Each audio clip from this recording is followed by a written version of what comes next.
à rassembler toute la diaspora acadienne sur notre territoire, à réfléchir sur l'avenir de l'Acadie, mais il faudrait aussi réfléchir à l'avenir comme tel de l'Acadie des terres et forêts. Ce qui nous a amené à dire, si on met ensemble tous les atouts que nous avons dans la région, on pourra devenir, et on peut devenir, et on souhaite devenir, une région touristique de destination au lieu d'être une région de passage comme on l'est présentement. Ce qui va vous être présenté aujourd'hui est un avant-goût de ça. Quand il y a cette collaboration entre nous, qu'est-ce qu'on peut faire ensemble? Surtout vis-à-vis des choses que l'on peut nous contrôler. Parce que le bout que l'on fait là, c'est le bout qu'on contrôle. L'autre bout qu'on pourrait faire assez facilement, c'est le bout qu'on contrôle aussi. Comme avoir des forfaits touristiques sur notre territoire. Moi, je suis convaincu d'une chose, avec ce que nous avons sur le territoire de l'Acadie des terres et forêts, il est possible d'inviter du monde chez nous et de les recevoir facilement 4-5 jours sans qu'ils s'ennuient. Parce qu'il y a toutes sortes d'attraits. Que ce soit au niveau du plein air, que ce soit au niveau des parcs, entre autres, que ce soit au niveau culturel, que ce soit au niveau de, on pourrait appeler ça, mettons, un circuit culinaire, par exemple, parce qu'on a des spécialités aussi chez nous que les gens pourraient aimer goûter. Il s'agit tout simplement de les faire connaître. On sait qu'il y a beaucoup de tourisme aujourd'hui, de gens qui se promènent, qui veulent voir, oui, des beaux paysages, mais des beaux paysages, ça, il y en a partout. Peu importe où vous allez aller, au Nouveau-Brunswick, au Québec ou au Maine, il s'agit de s'ouvrir les yeux, vous allez voir de beaux paysages. Souvent, les seuls beaux paysages qu'on ne voit pas, c'est ceux qui sont en avant de notre porte, parce qu'on est tellement habitué à les voir qu'on ne les voit plus. On va ailleurs et on trouve ça beau. Dites-vous bien que pour les gens de l'extérieur, c'est exactement la même chose. Donc, on ne passe pas la rampe juste à vendre des beaux paysages. Oui, c'est important d'en avoir, mais on passe la rampe pour autre chose, par notre accueil, par exemple. Parce que notre manière de traiter les gens quand ils viennent chez nous, aussi notre façon de vivre, aussi curieux que ça puisse paraître, quelqu'un qui vient ici, en Acadie des terres et forêts, il va rencontrer, je ne dirais pas des dialectes, mais 3 accents différents. Celui de la MRC de Témiscouata, qui ressemble un peu à celui du Nord-Ouest, mais qui n'est pas pareil. On roule un peu moins nos airs, puis certaines choses qu'on ne dit pas pareil, même si c'est des choses qu'on dit de la même manière. Et vous allez rencontrer aussi des gens, des francophones du Maine, qui ont un accent différent de ceux de la MRC de Témiscouata et de ceux du Nord-Ouest aussi. Donc, vous voyez un peu, quand vous voyez un peu tout ça ensemble, dites-vous bien que ça peut être très intéressant. Regardez les musées qu'on a sur le territoire. Quand je parlais de culturel tout à l'heure, les spectacles qu'on a sur le territoire, quel que soit l'endroit, on a des belles choses, vraiment des belles choses à offrir, un peu partout sur ce territoire-là. Et je pense que c'est important de le souligner, puis c'est surtout important de se mettre ensemble pour le mettre en valeur.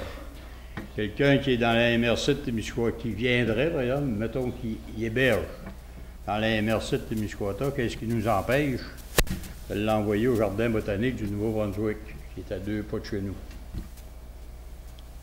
Évidemment au Parc national. Évidemment à d'autres endroits dans le Témiscouata, mais qu'est-ce qui nous empêche de l'envoyer dans le Maine? Ne serait-ce que d'aller visiter une entreprise à Van Buren qui fait des patates bleues, des chips bleus. J'aime pas le bleu plus qu'il faut, mais...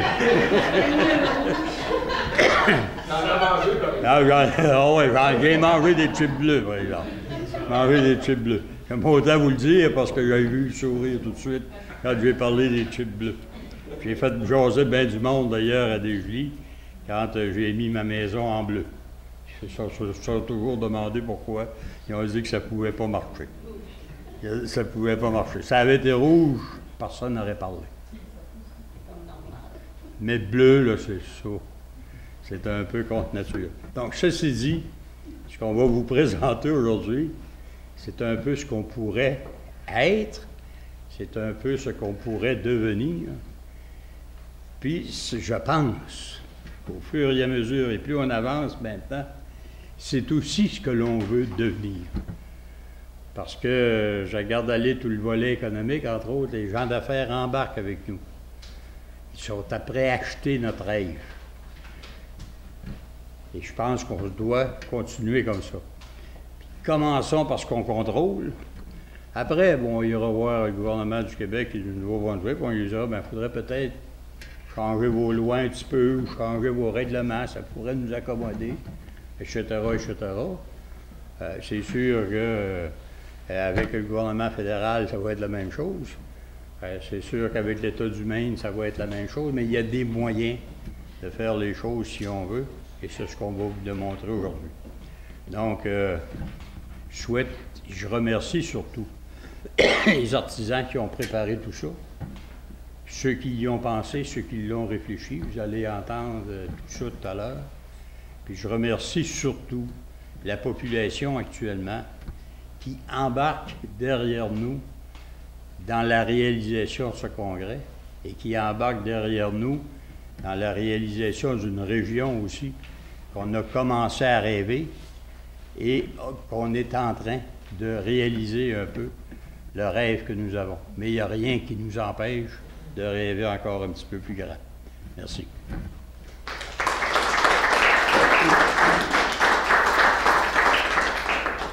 Merci beaucoup, M. Nadeau. Maintenant, j'inviterai Mme Mylène Violette de l'Office du tourisme Edmundston-Madawaska à venir vous présenter la première carte de l'Acadie des terres et forêts, territoire haut du prochain Congrès mondial acadien.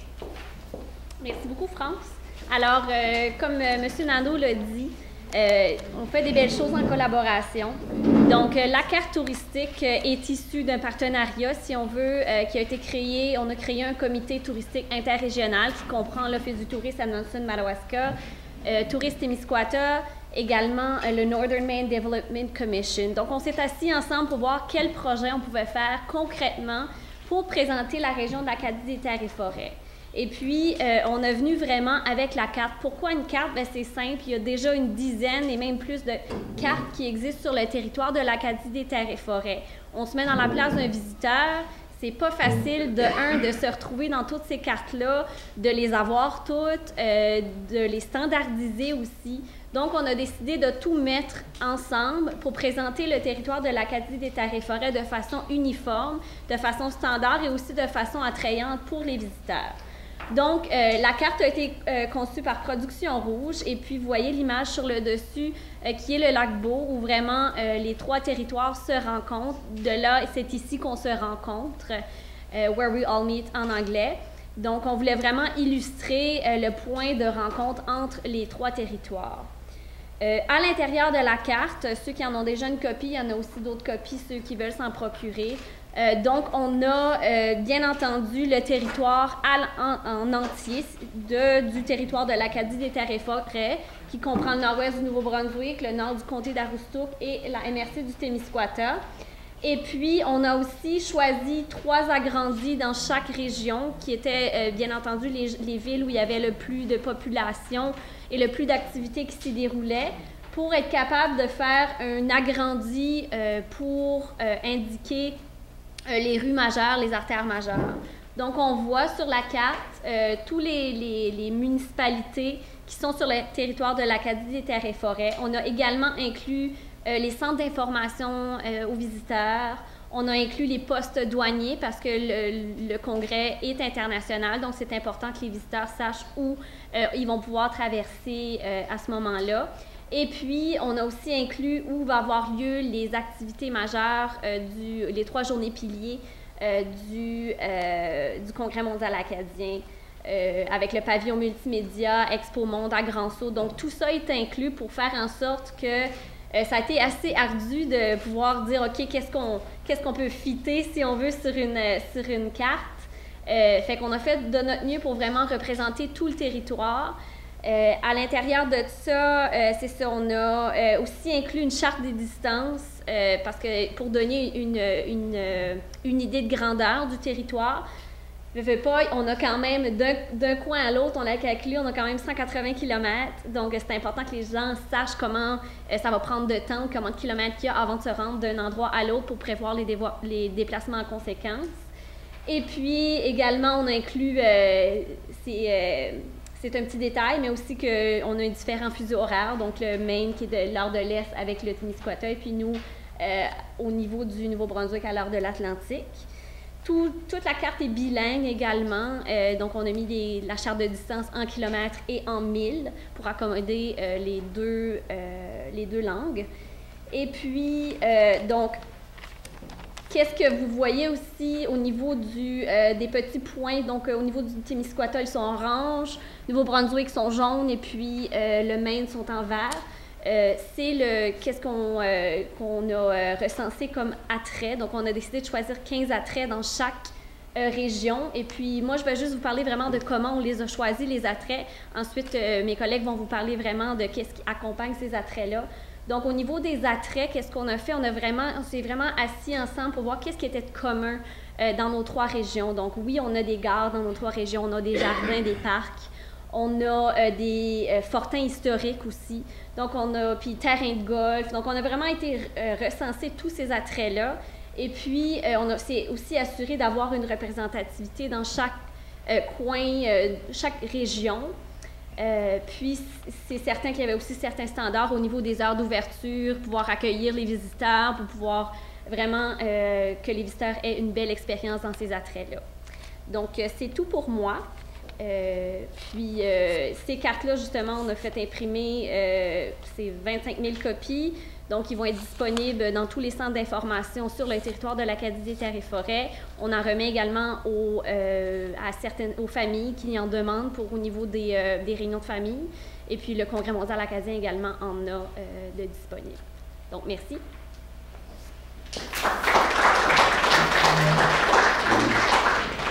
Merci beaucoup, Mylène. Maintenant, j'inviterai Mme Guylaine Sirois, préfète de la MRC de Témiscouata et coprésidente du Témiscouata pour le CMA, à venir vous présenter le circuit audio qui accompagne la carte. Alors, bonjour tout le monde. Merci d'être au Témiscouata qui fait partie de l'Acadie des Terres et Forêts. Et j'espère que vous allez venir aussi souvent que vous allez vouloir. Vous avez amené le soleil. On ne voudra pas le perdre pour le reste de la saison parce qu'on a hâte que l'été soit là. Alors, la MRC est heureuse d'avoir piloté le volet audio guide de ce projet en collaboration avec des partenaires de la table et de Tourisme Témiscouata. Complément à la carte routière, ce projet vise une concertation qui va bien au-delà de l'événement du CMA en présentant une offre touristique élargie sur nos 3 territoires.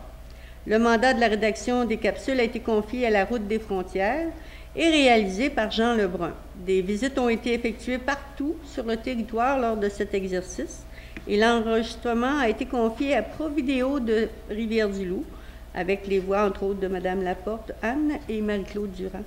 Des CD seront aussi mis à la disposition dans les réseaux d'information touristique et aussi pendant le CMA.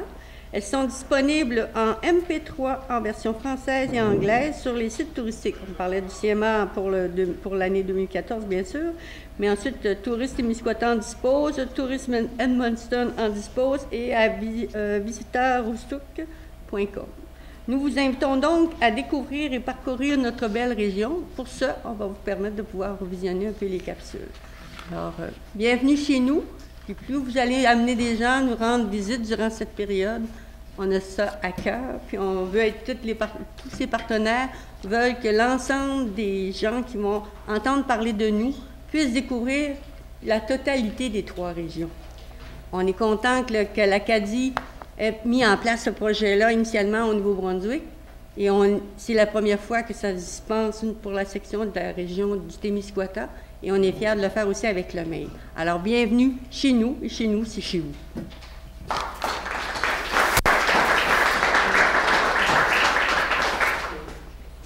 Donc, maintenant, on va prendre le temps d'écouter une capsule de chacune des régions.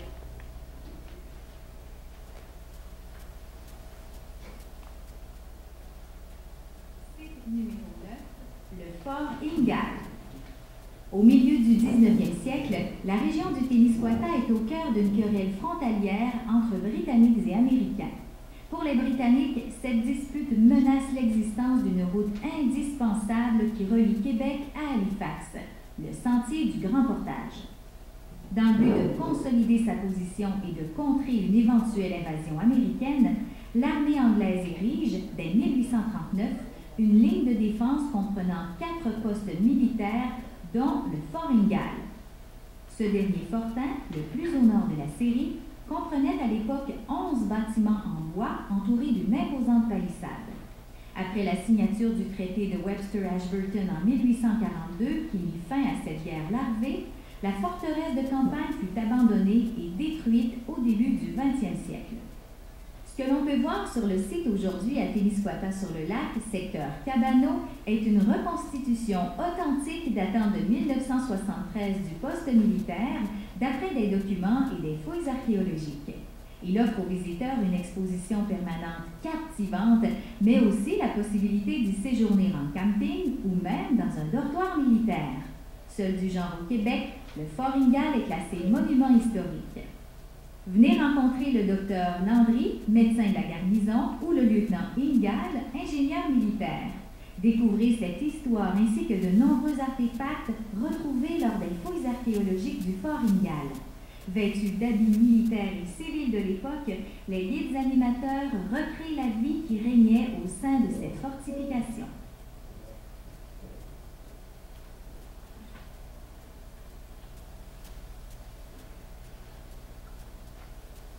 Site numéro 21, la forge Joe B. Michaud. La forge Joe B. Michaud est située dans un bâtiment d'un étage dans le centre du village de Saint-François de Madawaska. Elle a été désignée comme lieu patrimonial local pour son rôle historique dans la communauté.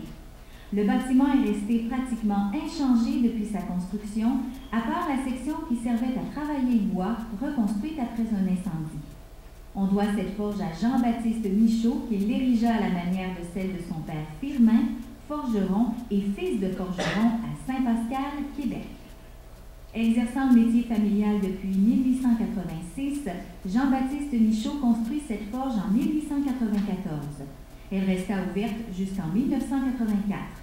Entretenu tour à tour par lui-même et par son fils Joseph, appelé le Père Joe, qui exerça ce métier et celui de maréchal ferrant pendant 62 ans. Elle s'est comme figée dans le temps après la mort subite de ce dernier, les derniers fers à cheval posés sur l'enclume près du feu de forge. Achetée par la municipalité en 1985, la forge a été rénovée en respectant les matériaux et procédés d'époque. Non seulement on restaura authentiquement la forge, mais on identifia et classa toutes les pièces et tous les outils façonnés par le forgeron. C'est la plus vieille forge encore existante de la région et un musée ouvert aux visiteurs avec visite guidée et démonstration les fins de semaine par le forgeron en résidence.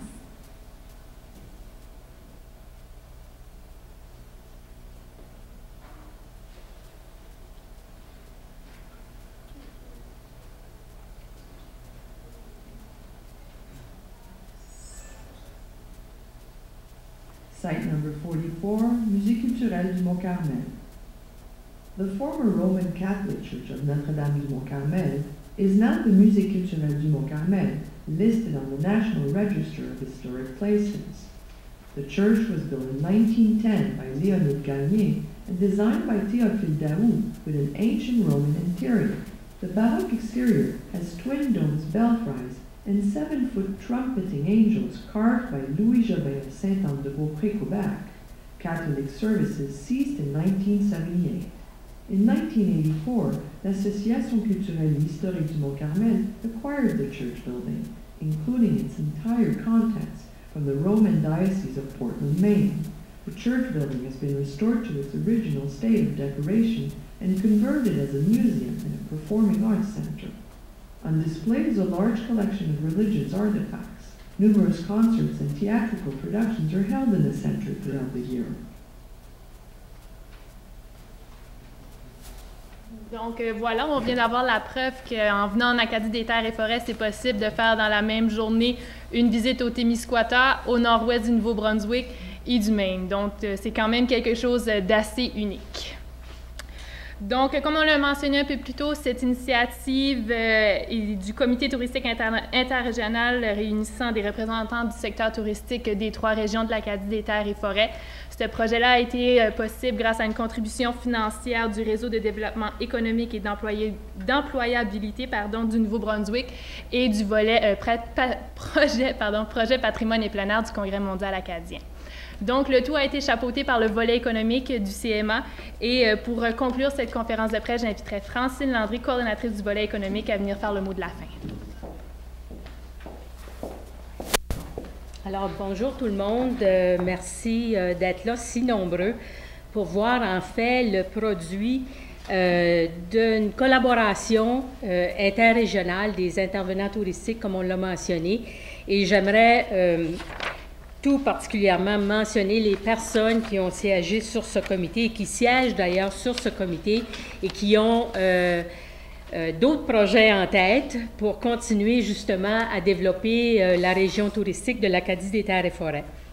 Donc, du Maine, Alain Ouellette de la Northern Maine Development Commission, qui n'est pas ici aujourd'hui, mais M. Donald Raymond, qui est du comité régional du Maine. Merci, Don. Joanne Bérubé-Gagné de l'Office du tourisme Edmundston-Madawaska et Mylène Violette que vous avez rencontré. Marie-Josée Michaud du ministère du tourisme et des parcs Nouveau-Brunswick. Caroline Chassé, Caroline qui a fait un extraordinaire travail dans ce projet-là. Claudine Boucher du CLD et Tourisme Témiscouata. Karine Lebel de l'ATR du Bas-Saint-Laurent. France Lemoignan, naturellement, Catherine Cyr qui travaille avec moi, René Annick, en fait, tous ceux et celles qui ont participé, merci infiniment. C'est un très beau projet. Une carte, en fait, pourquoi une carte? Parce que ça entoure, ça dénote, c'est un outil de communication et ça nous situe dans l'espace et ça renforce notre sentiment d'appartenance. Et je pense que cette carte-là va servir à ça, elle va servir à mieux se connaître et à mieux se découvrir nous-mêmes. Et je vous mets au défi de prendre la carte et d'aller visiter une attraction qui est mentionnée à l'arrière, une par semaine, une par mois, peu importe. Mais je peux juste vous dire que depuis quelques mois, on a parti, nous, moi, mon mari, mon conjoint, puis on est allé visiter, par exemple, le Tent Mountain, qui est un site de biathlon à Fort Kent, au Maine. Ça a accueilli des compétitions de nature internationale. On a ça à quelques minutes de chez nous et c'est du biathlon comme il se passe à la TV, comme il se passe aux Jeux olympiques et c'est à quelques minutes de chez nous. D'autres exemples, le jardin de la Petite École, ici au Témiscouata, comme le jardin de la Petite Écluse, que j'ai été visiter l'année passée, c'est des découvertes extraordinaires. Et je vais aller visiter le musée du Mont-Carmel et le fort Ingalls, notamment dans les prochains jours. Donc, il n'y a aucune raison pourquoi nous-mêmes ne pourrions pas aller découvrir ces sites-là et dire aux gens de chez nous, de chacun de nos territoires, c'est pas vrai qu'il n'y a rien à voir chez nous. Il y a extrêmement de belles choses à voir et des beaux endroits. C'est bien entretenu et c'est propice à envoyer des visiteurs. N'ayez aucune crainte, ça a été vérifié auparavant. Donc, tout ça fait également partie du développement de l'expérience acadienne que l'on souhaite faire pour l'Acadie des terres et forêts. Vous savez, l'expérience acadienne, ça a la possibilité d'arrêter des visiteurs, ça a une connotation intéressante pour des visiteurs de la France, par exemple, et je pense que en se mettant ensemble, en collaborant ensemble, on a plus de chances d'arrêter des visiteurs que si on le fait individuellement. Donc, allez visiter nos attraits touristiques. Les capsules sont disponibles maintenant pour être téléchargées. Moi, tout ce que je dis, c'était extrêmement important d'avoir cet outil-là pour le volet économique, pour justement situer les gens dans un espace commun, de leur dire, vous faites partie de ce territoire-là, et ce territoire-là, c'est l'Acadie des terres et forêts, et vous êtes la preuve qu'on est capable de collaborer et de faire des belles choses ensemble. Donc, félicitations à tous les intervenants, félicitations à ceux qui ont travaillé sur ce beau projet-là. Merci beaucoup.